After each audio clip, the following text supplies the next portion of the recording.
Welcome again to Sunday School Kids! I'm Teacher Grace and today we are still on our series on the parables of Jesus. At tayo ngayon ay nasa ating 8th lesson na, the parable of the unforgiving servant. Let's pray to start and then we will sing songs of praise to Jesus. Lord Jesus, we thank you for today. Thank you for bringing us here, Lord. Kahit hindi kami physically magkakasama, we are here to study your word together and to learn more about you. Be with us, Lord, and give us wisdom and guide us. In Jesus' name, amen and amen.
Let's count.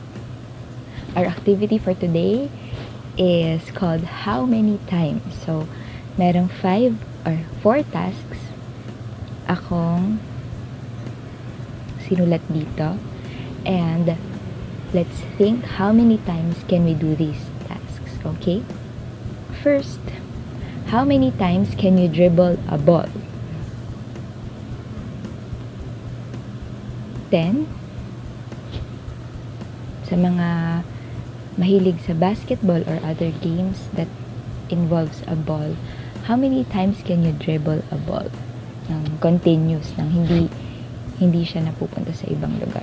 So, ako siguro mga 5. Mga 5 si teacher kasi hindi siya magaling mag-dribble. Okay. Kaya siguro mga nasa 10 or more. Okay. Next is, how many jumps can you do without feeling tired? Si teacher siguro. Si teacher kasi mahilig mag-jump rope. So, siguro, kaya ko mga 500. Kayo kids, how many times can you jump without feeling tired or getting tired? 50? 100? Okay. Third is, how many turns can you do without feeling dizzy? Ilang ikot kaya yung kaya yung gawin nang hindi kayo na hihilo? Siguro si teacher, kaya niya ng mga 10. Pero after ng 10, hilo na siguro. Kayo kids, how many times can you make a turn without feeling dizzy? Okay. Number 4, how many times can you blink your eyes fast? Siguro hindi niya na naalala, pero nung kayo ay sobrang baby pa, ang laging pinapagawa sa atin ng mga tao is align, if you can remember, and then beautiful eyes.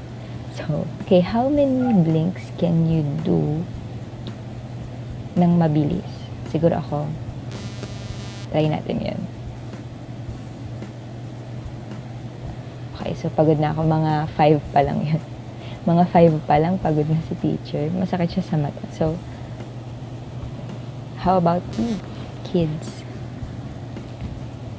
Ayan. So, So, bakit tinatanong to ni teacher and anong connect nito sa ating lesson for today? Merong mga tasks that we can do 1 or 2 times, kaya natin. But when we are asked to do it many times, like more than 10, 20, siguro, mahihirapan na tayo. If I would ask you, can you do yung 4 na tasks na yun for 490 times? 490 times.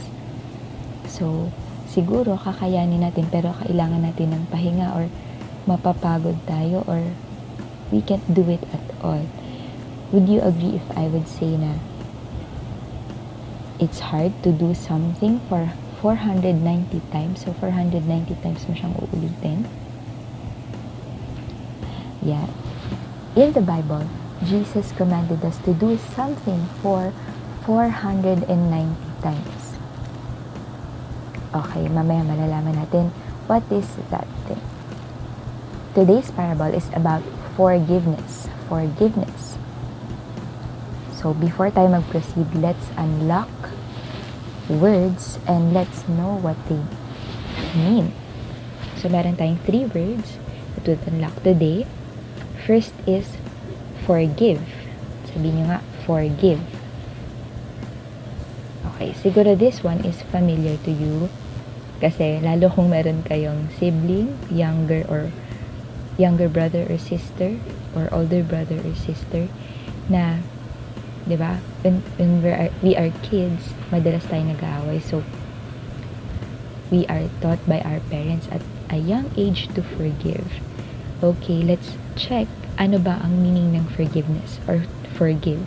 Sabi sa dictionary, to stop feeling angry to someone who made a mistake. So, pwedeng friend, pwedeng brother or sister who did something sa'yo.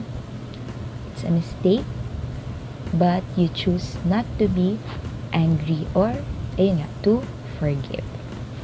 Okay.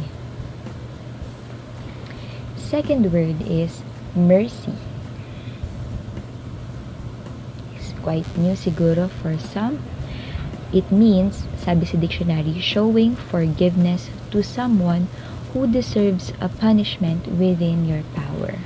So, mahirap ilagay siguro sa position natin because maybe we feel na wala pa naman tayong power or position. Pero, halimbawa na lang, yung mga kings, yung mga leaders, president, or others na nasa authority, that they have the power to halimbawa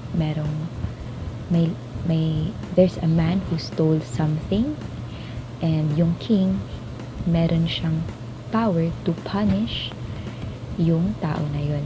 And yung mercy is choosing to forgive instead of punishing the person. So instead na ipakulong, instead na parusahan, the king forgives. So that is mercy. Mercy is forgiving someone who deserves a punishment. Okay? And last word is justice.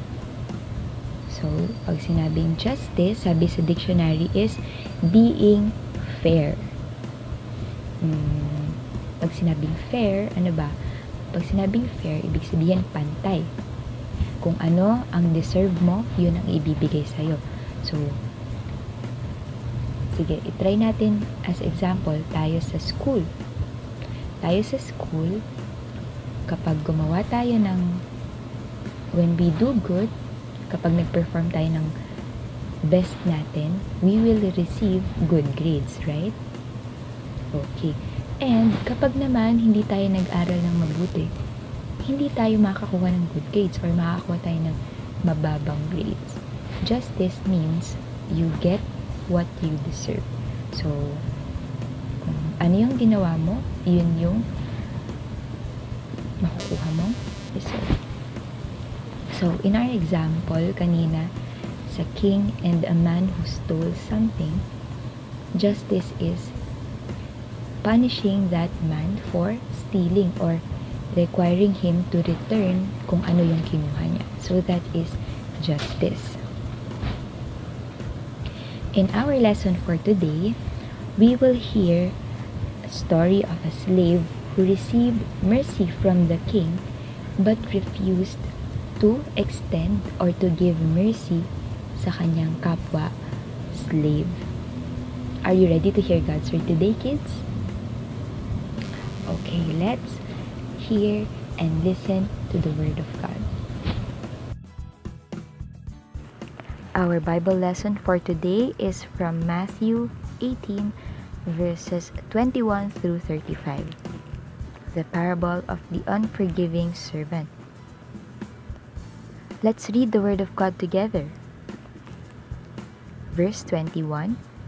Then Peter came to him and asked, Lord, how often should I forgive someone who sins against me?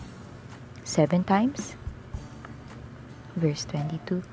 No, not 7 times, Jesus replied, but 70 times 7. Verse 23. Therefore, the kingdom of heaven can be compared to a king who decided to bring his accounts up to date with servants who had borrowed money from him. Verse 24. In the process, one of his debtors was brought in who owed him millions of dollars. Verse 25. He couldn't pay, so his master ordered that he be sold, along with his wife, his children, and everything he owned to pay the debt. Verse 26. But the man fell down before his master and begged him, Please be patient with me, and I will pay it all. Verse 27. Then his master was filled with pity for him, and he released him and forgave his debt. Verse 28. But when the man left the king, he went to a fellow servant who owed him a few $1,000s. He grabbed him by the throat and demanded instant payment. Verse 29. His fellow servant fell down before him and begged for a little more time. Be patient with me and I will pay it, he pleaded. Verse 30. But his creditor wouldn't wait. He had the man arrested and put in prison until the debt could be paid in full. Verse 31. Then some of the other servants saw this. They were very upset. They went to the king and told him everything that had happened. Verse 32. Then the king called in the man he had forgiven and said, You evil servant, I forgave you that tremendous debt because you pleaded with me. Shouldn't you have mercy on your fellow servant, just as I had mercy on you? Then the angry king sent the man to prison to be tortured until he had paid his entire debt. That's what my heavenly Father will do to you if you refuse to forgive your brothers and sisters from your heart. Jesus said we should forgive not just 7 times, but 70 times 7 times. So if you would do the math, 70 times 7, ano yan, kids? That's 490 times. So exactly what I was asking you earlier, diba? Kung kaya natin gumawa ng isang task for 490 times. And here, Jesus commands us to forgive others for 490 times. And this doesn't mean na kukuha kayo ng notebook, isusulat niyo yung pangalan ng mga kaibigan niyo, ng kapatid niyo. Ay, lalagay ko, itong kapatid kong to, pinatawad ko na siya ng 100 times. Itong kapatid kong to, naka 489 times ko na siyang pinatawad. So, isa na lang, hindi ko na siya papatawarin. Ganun ba yun? No. What Jesus is teaching us here is we should keep on forgiving other people. Paulit-ulit kahit na mahirap. Why? Because God Himself gave us mercy, extended forgiveness sa atin when we didn't deserve it dahil sa ating kasalanan. So, tayo din, we should forgive others. Let us not be like the unforgiving servant na pinatawad tayo ni God pero tayo ayaw nating magpatawad sa iba. Hindi yun maganda because God wants us if we do not forgive, He will not forgive us too. So, dapat tayo ay magpapatawad sa ating kapwa. Sabay-sabay natin sabihin, forgive one another. Kaya nga, kids? Yes, forgive one another. Our memory verse for today ay makikita sa Matthew 16 verse 4. It says there, sabi ni Jesus, "For if you forgive men when they sin against you, your heavenly Father will also forgive you." Kapag tayo ay nagpatawad, God will also forgive us when we ask for forgiveness. Okay? So we should forgive others. Okay, let's try to memorize Matthew 16:4. Basahin muna natin all together. 1, 2, 3, and "For if you forgive men when they sin against you, your heavenly Father will also forgive you." Matthew 16:4. Okay, now let's remove some words and let's recite Matthew 16:4. 1, 2, 3, and "For if you forgive men when they sin against you, your heavenly Father will also forgive you."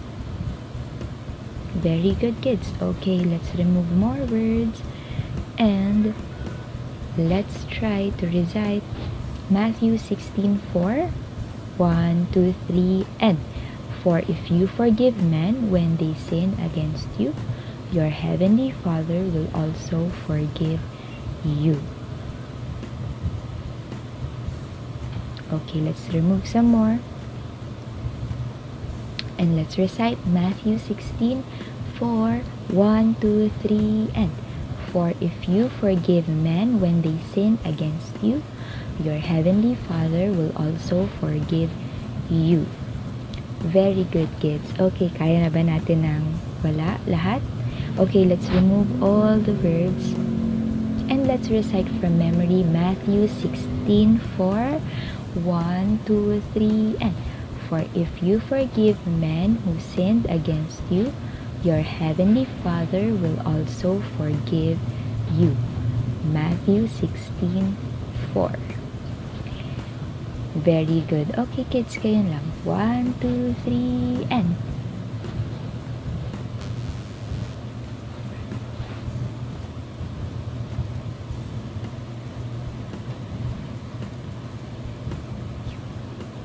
good job, kids.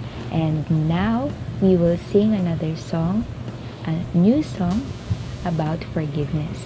Sabay-sabay nating aralin, forgive one another.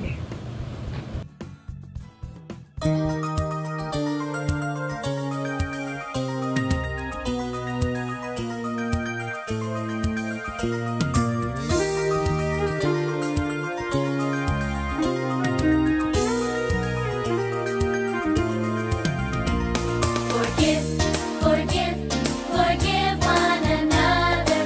This is what we should do. Forgive,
Thank you for joining today's Sunday School, and I pray that you learned what forgiveness means based on the parable told by Jesus about the unforgiving servant. If you have questions, just send in to our group chat and we will answer based on what the Bible says. Okay? Let's pray and let's thank God for this afternoon. Thank you, Lord, sa natapos po namin na Sunday School. We thank you, Lord, for reminding us, teaching us, O God, that we should forgive just as you have forgiven us, O Lord. Help us, Lord, to be forgiving, especially, Lord, kapag mahirap magpatawad o kapag may nakagawa ng mali sa amin, Lord, that we will choose to forgive and not to be angry or not to keep record ng mga kasalanan ng ibang tao, but to forgive just as how you forgave us, Lord.